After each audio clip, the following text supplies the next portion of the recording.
Bueno, veréis el texto escrito, es escrito 12 páginas de cosas que tenía antes también escritas. Yo voy a hablaros un poco de cómo veo yo el papel del educador en nuestra sociedad. A lo mejor algunas cosas nos copiamos porque no hemos tenido ocasión de bueno, ya estaba en Irlanda, yo en Grenoble. El mundo es muy complicado, ¿no? Mi primera idea de base que quiero deciros es que en este momento, y es la idea de fondo con la que terminaré, hoy el educador es más importante que nunca, porque ha surgido un competidor que sabéis todos muy bien quién es, que no existía hace simplemente 20 años. Y ese competidor es, si queréis llamarlo Internet, si queréis llamarlo las redes sociales, si queréis llamarlo la web, y los jóvenes viven en auténtica revolución tecnológica, hasta el punto de que ya hay trabajos, en mi texto lo veréis citados, donde hablan de cómo los jóvenes, los menores, los niños, se tienen que ver con cómo acomodan su yo online con su yo offline. Es curioso que ya en lo que llamamos virtual y real es yo online y yo offline, o sea, la personalidad que se va construyendo a través de los medios informáticos, a través de la red, a través de la web, y cómo esa personalidad al mismo tiempo se construye con las relaciones, digamos, entre comillas, no me gusta decir reales, porque las que se llaman virtuales también son reales, e incluso para ellos pueden ser tan reales o más reales que lo que nosotros llamamos las relaciones reales, las relaciones offline, fuera, digamos, de la red, ¿no? Veréis que ahí os cito un trabajo del Centro Reina Sofía de Adolescencia y Juventud sobre menores y jóvenes en este tipo, digamos, de nuevas relaciones, y el balance que hacen es un estudio muy ponderado.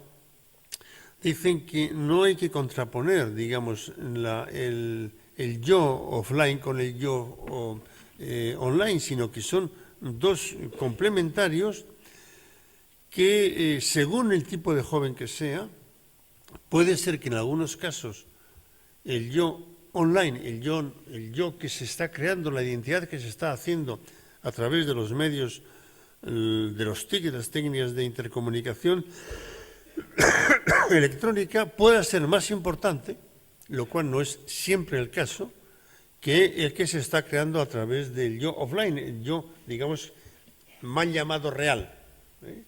No siempre. Entonces, ahí es donde un papel fundamental del educador, que sea el padre, la madre, que sea en este caso los profesores, los educadores, tienen que ver cuáles son los agentes que están propiciando la personalización, la creación de la personalización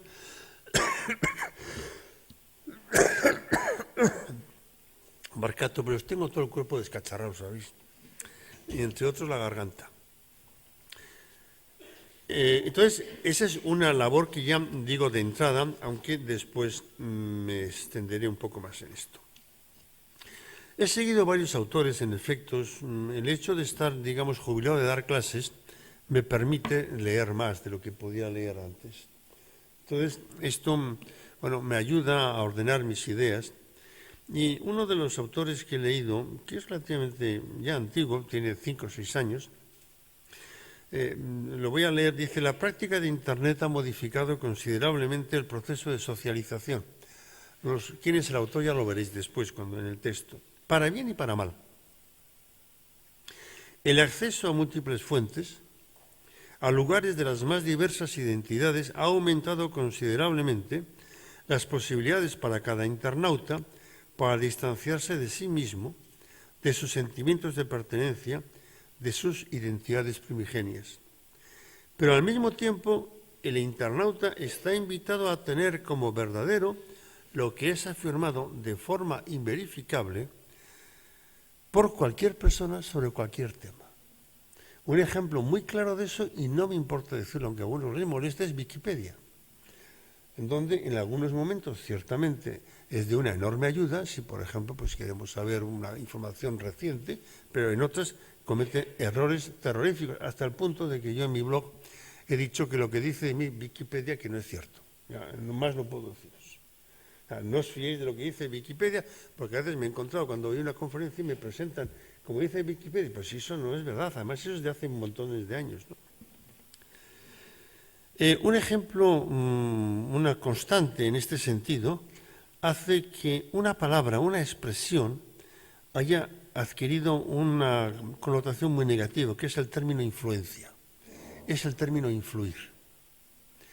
Entonces, muchos entienden que influir es coartar la libertad del individuo, es impedirle que él crezca de una manera relativamente espontánea, y entonces todo educador que intente influir de alguna manera en la transmisión de valores, pues está visto de una manera absolutamente negativa. Hay un profesor de secundaria que desgraciadamente su texto no está traducido al castellano, pero ha sido traducido a 10 o 15 idiomas, que se titula Los desheredados o la urgencia de transmitir. Es un profesor francés que ha escrito un libro muy bonito, yo lo he leído con mucha fruición, donde muestra precisamente cómo se produce un rechazo en este momento de la transmisión de saberes, de la transmisión de valores en la sociedad por parte de las generaciones adultas a las nuevas generaciones. Le leo. Gracias a la red, escribe al inicio de su trabajo, parece que estamos dispensados de transmitir un saber. Solo nos queda proponer cómo hacer, cómo saber. Ya que las máquinas se encargan de estocar lo heredado para nosotros, nuevos horizontes de libertad se nos abrirían. Según esta forma de pensar, se ha instalado en la sociedad la necesidad de educar, pero sin transmitir. A los padres, a los profesores, se les ha confiado una misión propiamente hablando imposible e impensable hace unos años. La sociedad les ha encargado la misión de educar, pero dejando al niño, al educando en general, libre, virgen de toda traza de autoridad, liberado del peso de toda cultura anterior a su individualidad. Cuando yo era chaval, bueno, no chaval, cuando yo vine aquí de Europa a Euskadi en el año 75, había una pelea muy grande, saber sobre si a los chavales habría que hacerles catequesis o no. Ese problema ya ha desaparecido porque ya ni se plantea. Porque se decía, no, eso cuando sea mayor. Y además no hace falta, no hay que trasladar la dimensión religiosa, eso cuando sea mayor. Pero esto ahora ya está corregido y aumentado todavía, ¿no? No es algo que venga de ahora. Las consecuencias es que el educando tendrá que lanzarse él solo en la búsqueda de su saber, de sus decisiones morales y de su futuro. Y la resultante dependerá en gran parte del azar, del puro azar, del azar de los padres que le haya caído en suerte, de los profesores, sea que ejerzan como tales, sea convertidos en meros enseñantes y nada educadores. Pues cuanto más eduque el enseñante, cuanto más se involucre en ser educador, en mayor grado se ha tenido por culpable, pues estará impidiendo, se sostiene, la libertad primigenia del educando, la de su espontaneidad, impidiéndole ser él mismo. En realidad yo creo que hemos pasado del más criticable principio de que la letra con sangre entra, lo que personalmente etiqueto como el reino de la potestas, que es lo que hablaré después, sin aceptar, incluso renegando, del gran principio de la transmisión de valores dentro del respeto al individuo, que es lo que yo llamo el reino de la autoritas.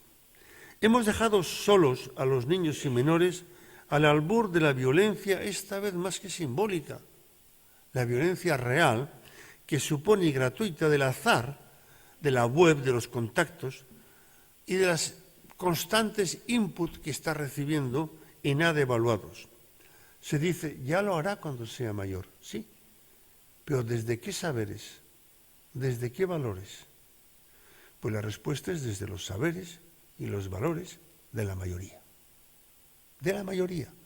Es lo que algunos autores, con una gran capacidad de prever la situación, hablo de Tocqueville, el año 1835, y Hannah Arendt en 1972, hablaron como la tiranía de la mayoría. Voy a leeros dos textos, uno de Tocqueville y otro de Hannah Arendt, porque ya veo que me he pasado ya 13 minutos. Tocqueville, en su clásico La democracia en América, escribe: la Inquisición nunca logró impedir que circularan en España libros contrarios a la religión de la mayoría. Y dice, el imperio de la mayoría lo hace mejor en Estados Unidos.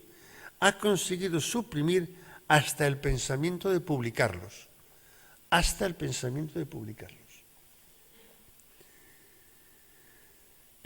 Chantal del Sol, que es una filósofa francesa que yo leo con interés, aunque a veces me parece que sus tesis son exageradas, pero en fin.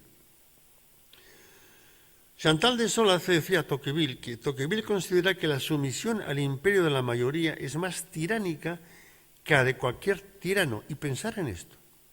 Es mucho más difícil para un particular, y no digamos para un adolescente, pensar contra el contrario de sus conciudadanos, el contrario de sus compañeros, que oponerse a un poder establecido. Es más fácil decir no a un poder establecido que decir no a la mayoría circundante.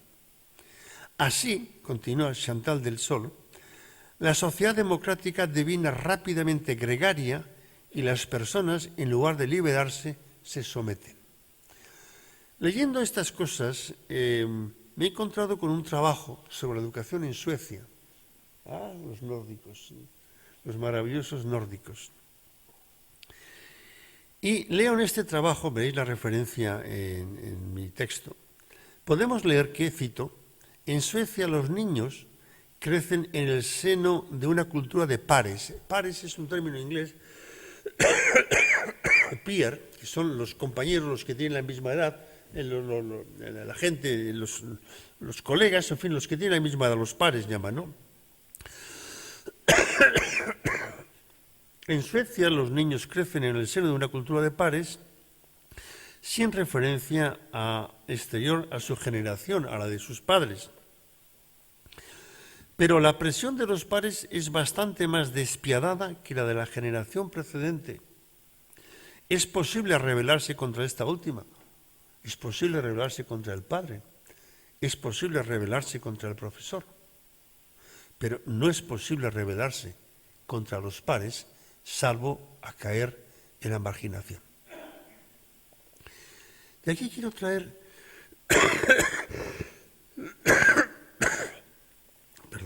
quiero traer una cosa que me llegó hace unos días, que es el homenaje al maestro que hace la Fundación de Ayuda contra la Drogadicción, en cuyos inicios y continuación está José Antonio Marina. Lo sé porque yo también formo parte del comité asesor, no sé cómo se llama, de la FAD, y ahí pues tengo ocasión de estar con José Antonio, ¿no? Y el homenaje al maestro se titula este año No era manía. No era manía. Y el texto, que es muy corto, lo leo. Cuando te hacían repetir algo, te exigían más o te sacaban a la pizarra, no era manía.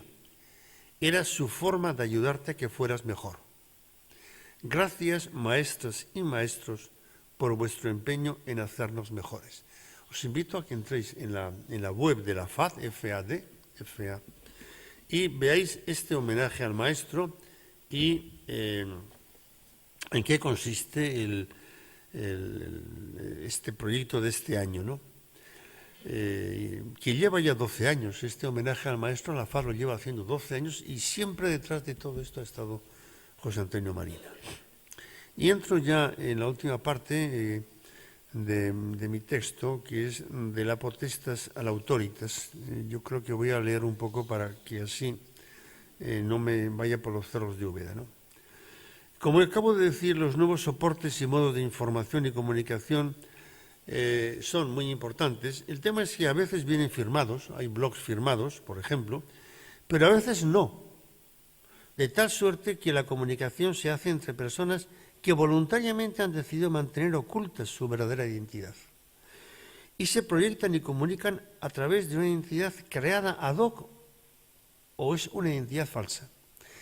Es una perra que la llevo muy encima. Yo personalmente, si no lo sabéis, os lo digo ahora, yo tengo un blog muy poco seguido, porque no soy una figura importante, y cuando una persona me escribe en el blog, y algunas personas me escriben en el blog, sí están firmadas, yo les contesto. Pero jamás he contestado a un comentario no firmado, y me pasa igual con los artículos de prensa. Es una manía mía, algunos dicen que es una manía, que llevo el tema al exceso, que hay personas que por su profesión pueden no firmar, es posible, pero cuando una persona dice, yo oye mí, y empieza a soltar improperios, evidentemente no contesto. Entonces, mi pregunta es, ¿quién garantiza la veracidad de la información en Internet? ¿Qué valor conceder a los contenidos de los textos no firmados?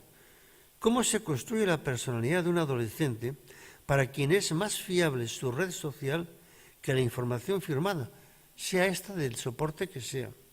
¿Qué consecuencias tiene para un joven que se identifique con la personalidad ficticia de sus relaciones virtuales? ¿Es que corremos el riesgo de una doble personalidad, una en la vida real y otra en la virtual?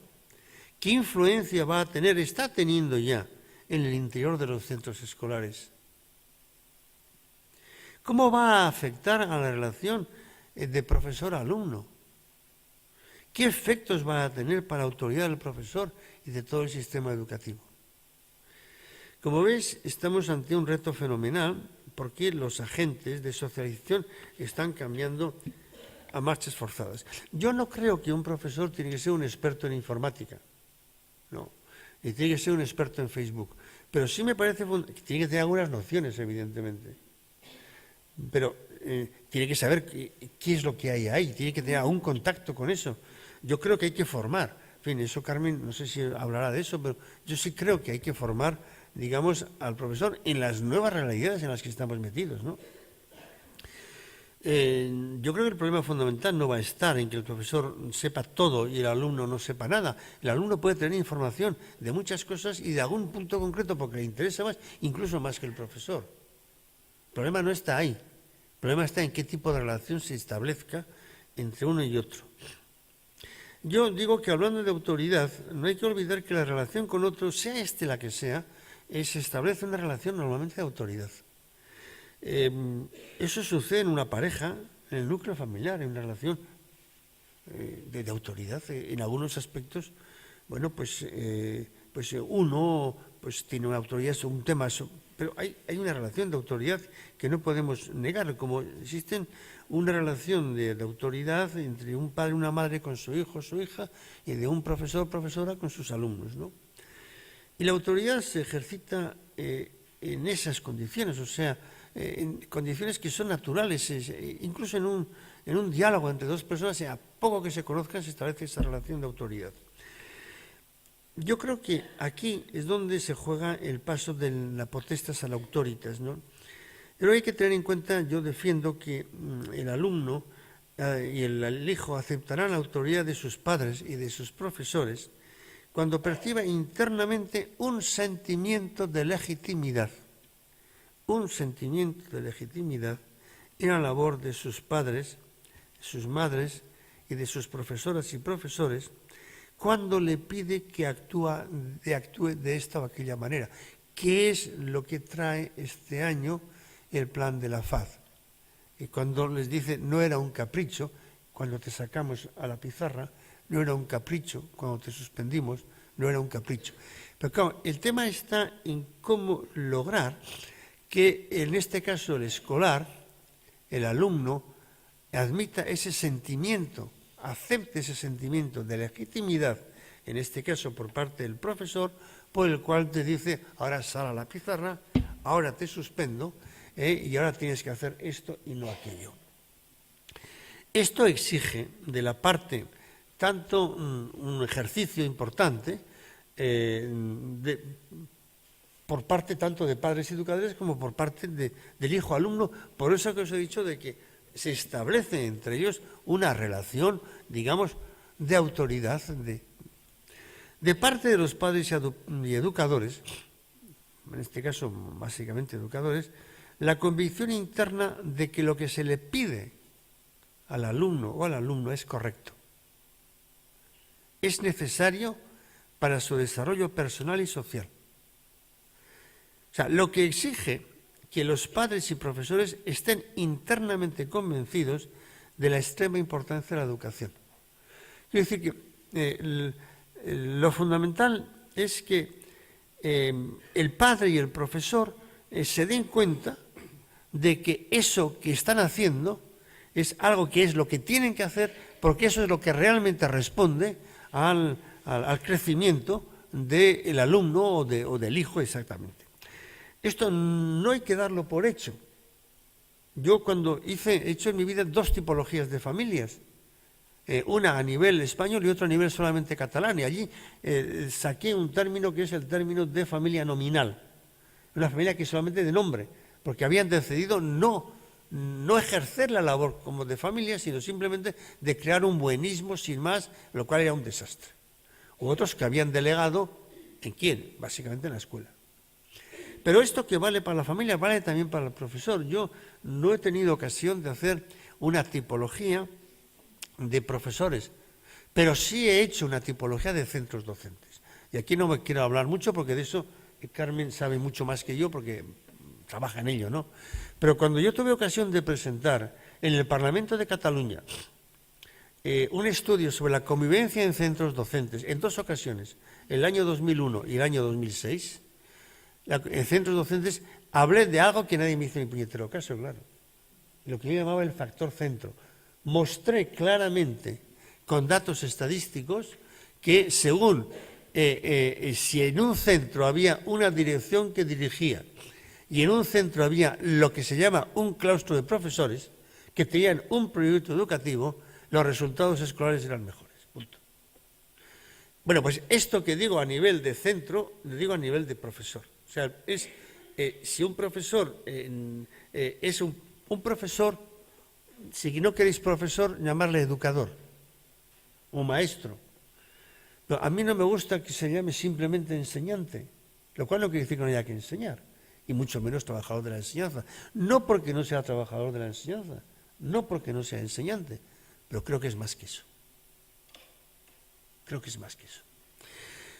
Pero de parte del alumno, tiene que tener el convencimiento interno de que la decisión de sus profesores de permitirle o prohibirle algo, o de decirle que haga esto o lo otro, no responde a una manifestación de poder. Aquí mando yo. Esa es la potestas. Eso se hace porque aquí mando yo. Ni a un arbitrario más, por el artículo 33. Porque sí, porque tiene que ser así.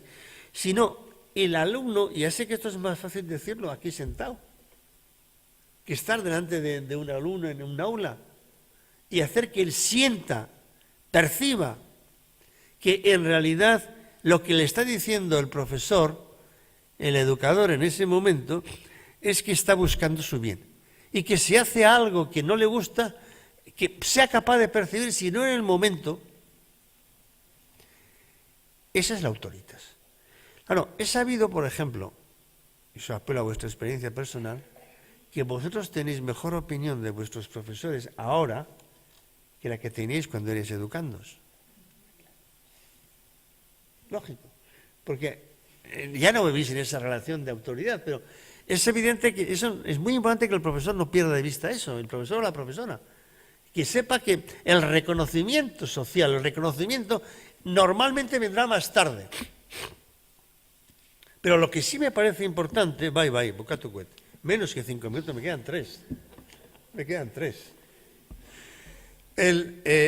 Lo que es fundamental es que el alumno ya en ese momento se dé cuenta, esto no lo hace simplemente porque es el profesor y porque tiene la nota detrás, no, sino porque él piensa que tiene que hacerlo así, basta con eso.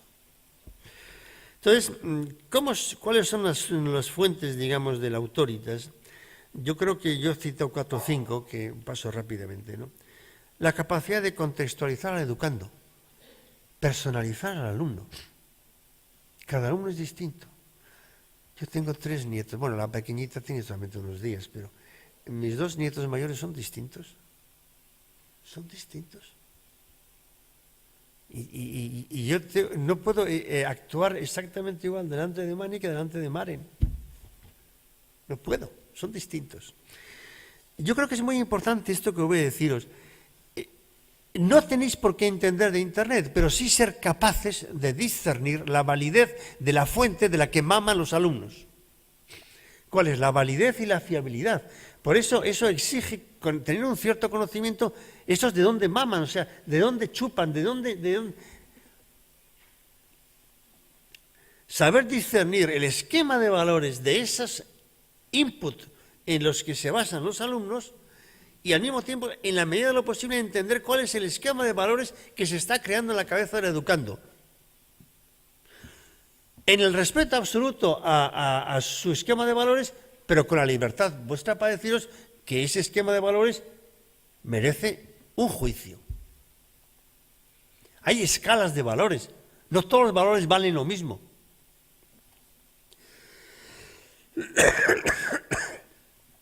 Es saber ordenar la mente y el mundo emocional, cuidado, el mundo emocional del escolar, buscando su competencia integral. Y termino simplemente, ya me queda un minuto, me basta para daros una cita preciosa, os va a gustar mucho. Es una cita que, dejadme deciros que yo creo que el profesor es la persona mejor situada en este momento para la labor educativa. Eso José Antonio, si estuviera aquí, os lo hubiera dicho por activa y por pasiva. Dice, el sistema educativo es el que mejor está en este momento, en un momento en el cual las familias están en una profunda transformación. Bueno, pero termino con la frase. Quiero cerrar con una reflexión del gran antropólogo Marc Augé. Marc Augé es un señor venerable, de 80 y no sé cuántos años, que, bueno, ha escrito muchas cosas muy interesantes, y leí una entrevista de él, el que decía, para el que sabe y el que sabe buscar, Internet es una mina, para los demás es una trampa.